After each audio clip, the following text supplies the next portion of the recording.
देखिए टॉपिक है समरूप चुंबकीय क्षेत्र में चालक छड़ की गति के कारण प्रेरित विद्युत वाहक बल। हमें प्रेरित विद्युत वाहक बल निकालना है। तो समरूप चुंबकीय क्षेत्र में एक चालक छड़ है, वो गति करती है, ठीक है। तो उसके कारण जो उत्पन्न प्रेरित विद्युत वाहक बल है उसका हमें मान ज्ञात करना है। चैप्टर नंबर 9 है, चैप्टर 9, ठीक है। चैप्टर नंबर 9 है। ये एक चालक छड़ है, ये ठीक है, ये एक चालक छड़ है। यहाँ पर डॉट के चिन्ह है, ठीक है। दो तरीके के चिन्ह होते हैं, एक तो क्रॉस के चिन्ह होते हैं, एक डॉट के चिन्ह होते हैं। मैं यहाँ बता देता हूँ क्रॉस का मतलब क्या है, डॉट का मतलब क्या है, ठीक है। ये चालक छड़ है। ये डॉट के चिन्ह क्या व्यक्त कर रहे हैं, ये चुंबकीय क्षेत्र की दिशा को व्यक्त करते हैं। ये किसको व्यक्त करते हैं, चुंबकीय क्षेत्र की दिशा को व्यक्त करते हैं। चुंबकीय क्षेत्र की दिशा इस बोर्ड तल के लंबवत बाहर की ओर होगी या ऊपर की ओर होगी, ऐसा कह सकते हैं।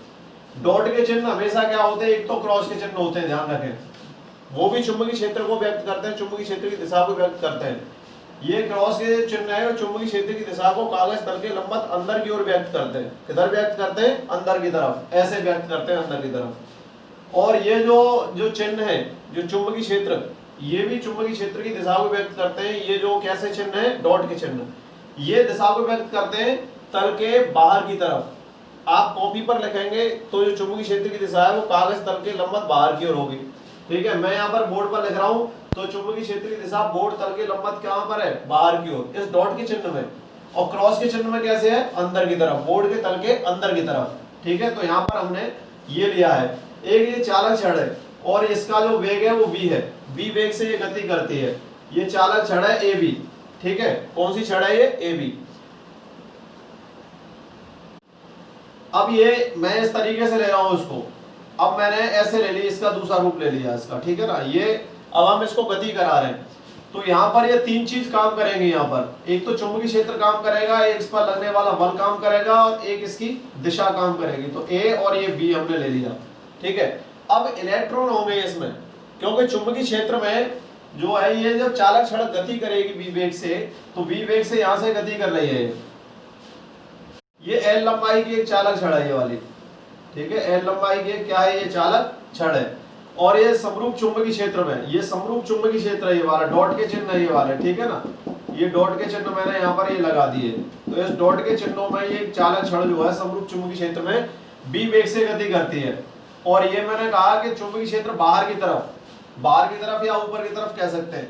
तो ये b वेग है और L लंबाई की चालक छड़ है और यहाँ पर ये चुंबकीय क्षेत्र के परस्पर लंबवत रखी गई है। तो हम कह सकते हैं कि चित्र में स्मॉल l लंबाई की एक चालक छड़ दिखाई गई है जो समरूप चुंबकीय क्षेत्र में v वेग से गति करती है, ठीक है। यह डॉट के चिन्ह चुंबकीय क्षेत्र की दिशा को कागज तल के लंबवत बाहर की ओर प्रदर्शित करते हैं। मैं वो थ्योरी बोल रहा हूं, आप लिख लेंगे इसको कि चित्र में स्मॉल l लंबाई की एक चालक छड़ AB दिखाई गई है, जो चालक छड़ समरूप चुंबकीय क्षेत्र B वेक्टर में B वेग से गति करती है, इसको परस्पर लंबवत रखा गया है। चित्र में डॉट के चिन्ह चुंबकीय क्षेत्र की दिशा को कागज तल के लंबवत बाहर की ओर व्यक्त करते हैं। जब ये चालक छड़ B वेग से चुंबकीय क्षेत्र में गति करती है तो भुजा A पर भुजा B से, ये भुजा B है, यहाँ से इलेक्ट्रॉन यहाँ पर पहुंच जाएंगे, ऊपर की तरफ गति करेंगे। तो ये B जो भुजा है ये कैसी हो जाएगी, प्लस की हो जाएगी, और ये वाली भुजा कैसी हो जाएगी, यहाँ पर माइनस की, क्योंकि यहाँ से इलेक्ट्रॉन हटेंगे।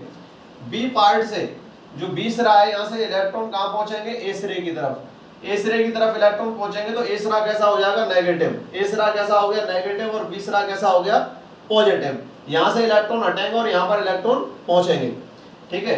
तो इस स्थिति में एक इसमें प्रेरित विद्युत वाहक बल भी उत्पन्न होता है। जब ये चालक छड़ के B सिरे से इलेक्ट्रॉन A सिरे पर पहुंचते हैं तो B सिरा धनात्मक और A सिरा ऋणात्मक हो जाता है, ठीक है। इस स्थिति में इस पर एक चुंबकीय बल कार्य करता है। तो यहाँ पर चालक छड़ पर, यहाँ लिख सकते हैं, चालक छड़ पर लगने वाला चुंबकीय चुंबकीय बल ये होता है एफ एम बराबर Q B vector cross B vector, ये चुंबकीय बल होता है। ठीक है, चालक क्षण पर लगने वाला चुंबकीय बल। मैं एक बार पुनः रिपीट कर देता हूं, इस थ्योरी को आप लिखेंगे, इसके बाद इसको लिखेंगे आप, ठीक है ना, वो मैं बोल रहा हूं, उस थ्योरी को आप ही लिखेंगे। चित्र में एक चालक क्षण ए बी समरूप चुंबकीय क्षेत्र बी वेक्टर में कागज तल के लंबवत स्थित है।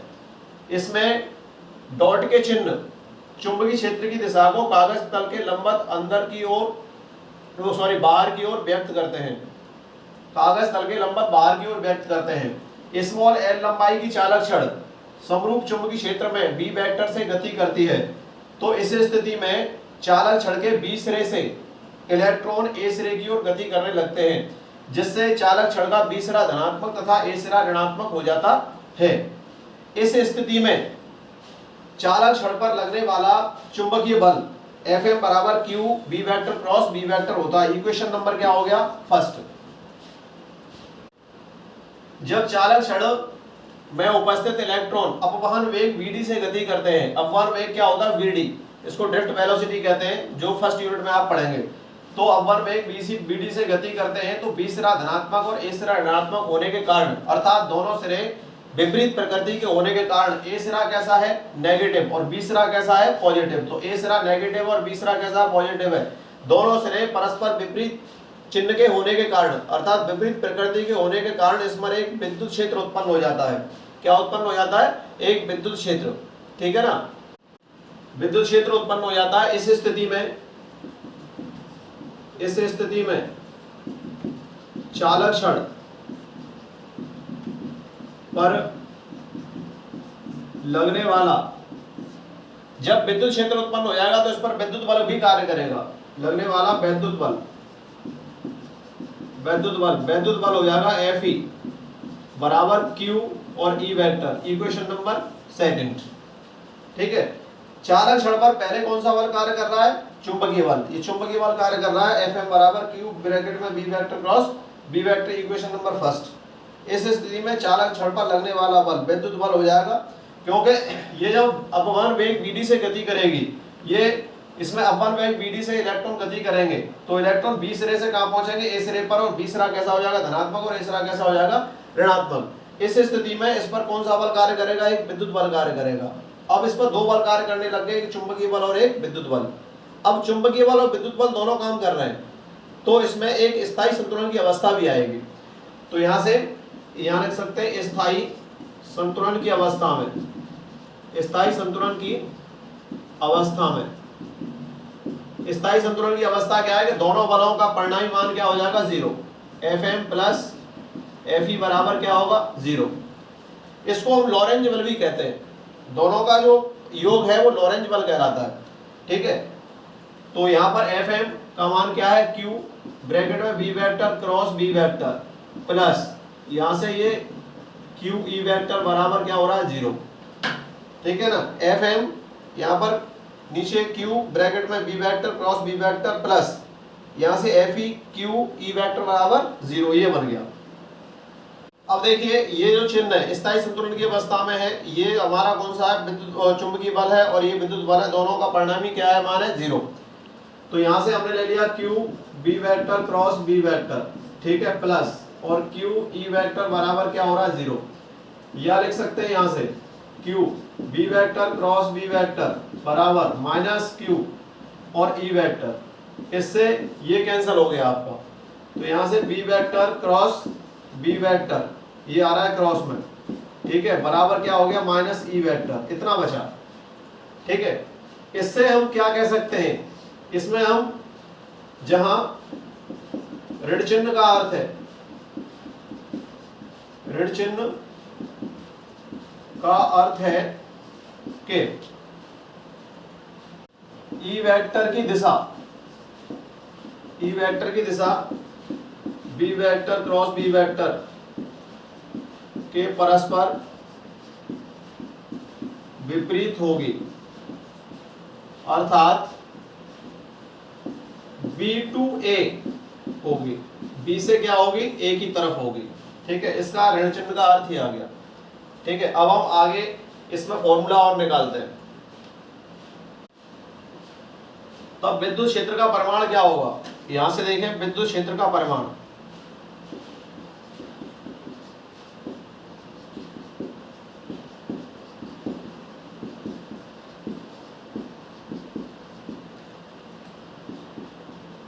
ई, और ये हो जाएगा ई वेक्टर बराबर माइनस का ना, तो वेक्टर चिन्ह हटा दें तो ये बन जाएगा वी वी, ये हो जाएगा, ठीक है ना, ई बराबर वी इंटू बी, ठीक है, ये बनेगा। अब हम प्रेरित विद्युत वाहक बल निकालना चाहते हैं, क्योंकि यहाँ पर क्या है, प्रेरित विद्युत वाहक बल, चालक क्षण की गति के कारण उत्पन्न प्रेरित विद्युत वाहक बल, ये निकालना है।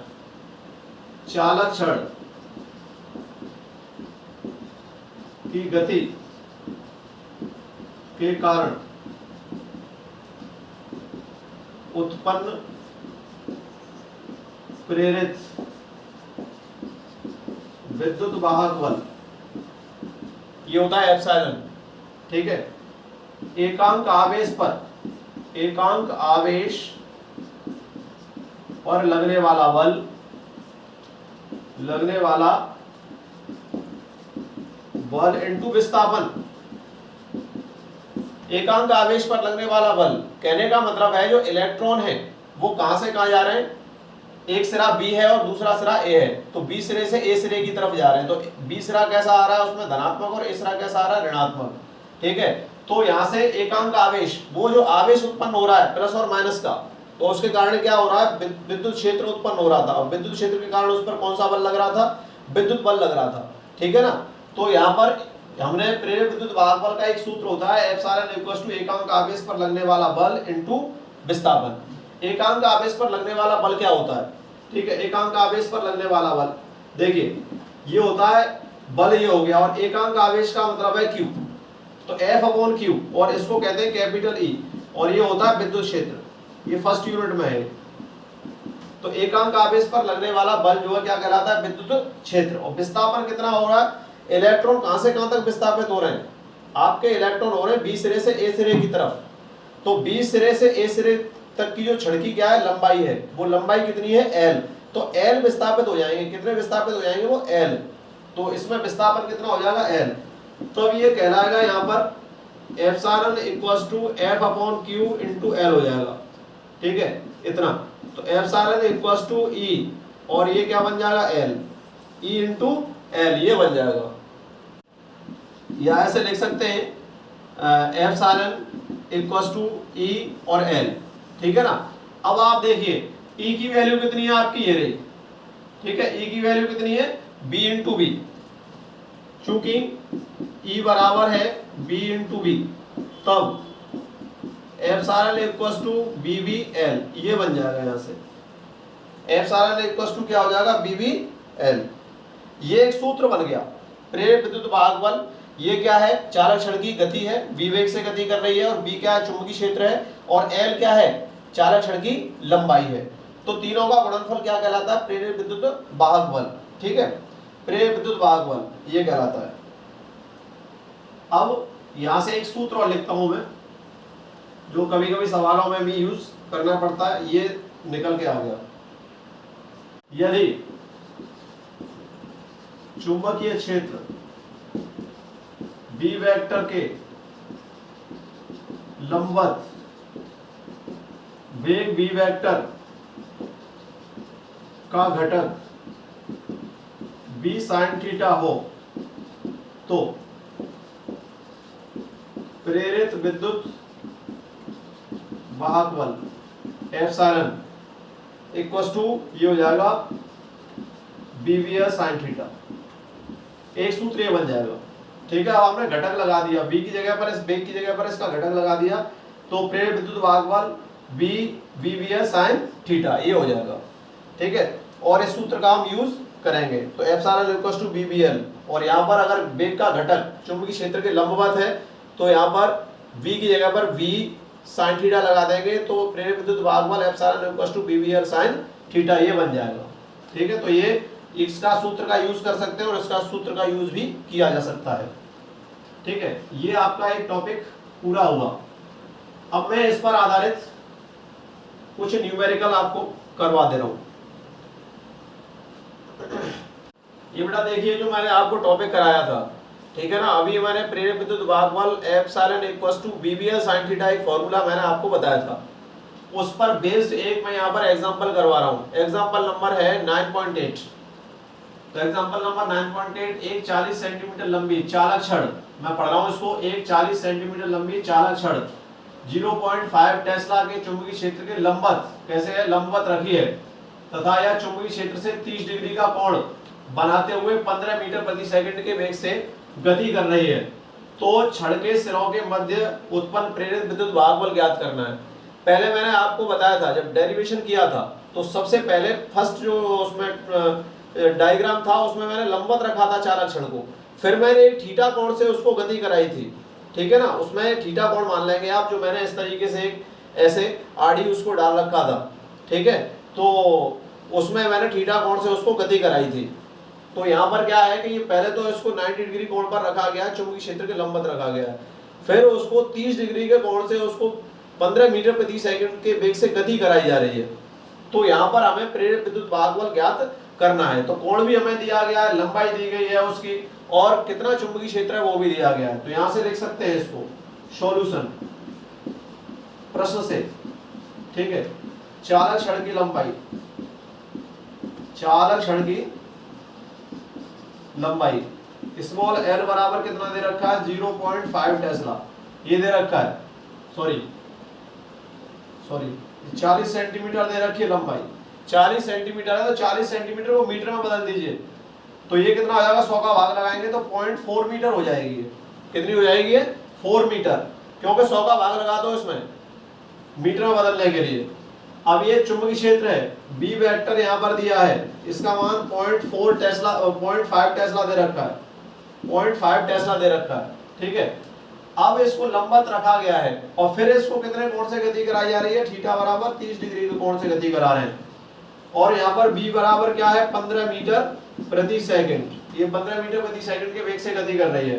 तो यहाँ पर क्या निकालना है, प्रेरित विद्युत वाहक बल एप्सिलॉन हमें ज्ञात करना है।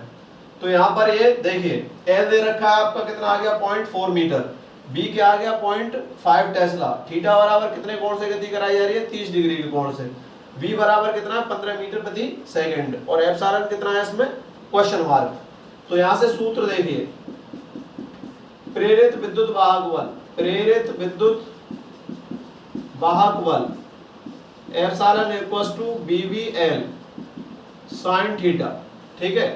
तो यहाँ से एप्सिलॉन इक्वल्स टू v का मतलब है 15, और यहाँ पर b कितना है, ये वाला चुंबकीय क्षेत्र है 0.5, और l कितना है यहाँ से 0.4, और यहाँ पर ये कितना है sin 30 डिग्री, ठीक है।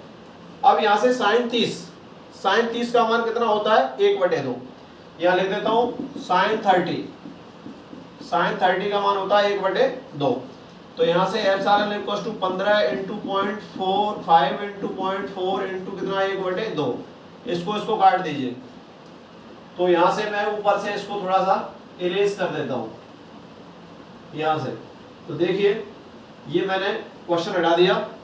अब यहाँ से 2 बार ये कैंसिल आउट हो गया, तो एप्सिलॉन इक्वल्स टू कितना हो गया, 15 इंटू 0.5, ठीक है, और इंटू 0.2, तो ये कितना हो गया, इसको गुणा कर लीजिए, 15 दूनी 30, तो और यहाँ पर 3.0 बन जाएगा ये, क्योंकि यहाँ से मल्टीप्लाई करेंगे, और 0.5, तो 5 15 1.5, ये कितना आ गया 1.5, और इसका मात्रक होता है वोल्ट, प्रेरित विद्युत वाहक बल का। तो इस चालक छड़ में उत्पन्न प्रेरित विद्युत वाहक बल कितना होगा, 1.5 वोल्ट होगा।